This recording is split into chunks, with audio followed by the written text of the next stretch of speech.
ایک منظم سازش کے ذریعے نفرت کی سیاست کو آگے بڑھایا گیا اور مذہب کے نام پر بانٹ کر اس ملک کو کمزور کرنے کی ایک منظم سازش رچائی گئی اور ہندوستان کا دستور ہندوستان کے ہر شہری کو برابر کا حق دیتا ہے۔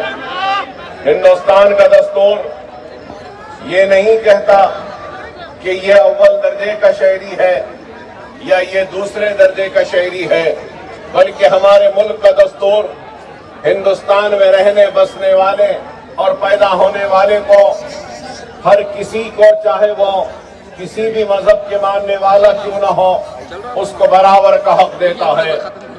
اور دستور نے نہ صرف برابر کا حق دیا بلکہ ہمارے دستور نے ہر کسی کو آزادی کے ساتھ اپنے مذہب پر چلنے کا بھی اختیار دیا۔ ہندو کو اختیار ہے کہ وہ اپنے مذہب پر برابر چلے، تو مسلمان کو بھی حق و اختیار دستور نے دیا کہ وہ اپنے مذہب پہ بلا خوف کے اپنے مذہب پر چلتے رہیں۔ سکھوں کو بھی ان کے مذہب پر چلنے کا حق دیا تو عیسائیوں کو بھی دیا۔ تو بہرحال ہر مذہب کے ماننے والوں کو یہ دستور نے اختیار و حق دیا کہ وہ اپنے مذہب پر آزادی کے ساتھ اپنی عبادتیں کر سکتے ہیں اور اپنے مذہب پر اپنی زندگی کو گزار سکتے ہیں۔ لیکن آپ نے، ہم نے، سب نے دیکھا ہے کہ 10 برس سے صرف مضبوط نہیں بلکہ کمزور کرنے کی کوشش کی جا رہی ہے۔ تو آج اگر میں آپ کے درمیان میں کھڑا ہوں تو یہی بات کہنے کے لیے کھڑا ہوں کہ سب سے پہلے تو ہم کو آپس میں مذہب کے نام پر نفرت کو پیدا کرنے والوں کو کمزور کرنا ہوگا اور ہم کو ان کے اشتعال میں آئے بغیر ہندوستان جو ایک گلدستہ ہے ہندو، مسلم، سکھ، عیسائی کا، اس گلدستے کو ساتھ میں رکھتے ہوئے ہم سب کو ایک ہو کر اپنے حق کی لڑائی کو لڑنا ہوگا۔ اگر ہم بھی ان کی سازشوں کا شکار ہو جائیں گے اور مذہب کے نام پر علیحدگی اختیار کریں گے تو پھر ہم ان عناصر کو کامیاب کر رہے ہیں جو ملک کو کمزور کرنا چاہتے ہیں۔ اور آپ نے، ہم نے مسلسل دیکھا ہے کہ 10 برس سے اگر اس ملک میں ناانصافی کا اگر کوئی شکار ہو رہا ہے تو افسوس کے ساتھ کہنا پڑتا ہے کہ ہر جگہ پر مسلمان کو دوسرے درجے کی شہری کی نظر سے دیکھا جا رہا ہے، تو اس کو صرف یا کبھی گوشت کے نام پر یا اذان کے نام پر یا حجاب کے نام پر اس پر ظلم و زیادتی کی جاتی ہے، کبھی حجاب کے نام پر اس کو تعلیم کو ترک کرنے پہ مجبور کیا جاتا ہے، تو گوشت کے نام پر یا بیف کے نام پر بازاروں میں اس کو لوچا جاتا ہے اور پھر غیر غلط باتیں کہتے ہوئے، رامزادے فلانزادے کہتے ہوئے ان کو ڈرایا اور مارا جاتا ہے۔ نہ صرف یہ بلکہ آپ یہ بھی دیکھ رہے ہیں کہ طلاق ثلاثہ کا قانون ہے تو پھر وہ بنایا گیا، تو اس کے بعد CANRC کا قانون، اور آج آپ اور ہم یہاں پہ جمع ہوئے ہیں تو وقت کے جو ترمیمات لائے گئے اس کے احتجاج میں آپ اور ہم یہاں کھڑے ہیں۔ تو میں یہ اس بات کو سمجھنے سے قاصر ہوں، کیا ہندوستان کا مسئلہ مسلمان ہے؟ ہندوستان کا مسئلہ مسلمان نہیں ہے۔ ہندوستان کا اگر سب سے بڑا مسئلہ ہے تو وہ روزی کا ہے، وہ روٹی کا ہے، وہ خوشحالی کا ہے، وہ ترقی کا ہے، وہ نوکری کا ہے۔ لیکن آج ہندوستان پر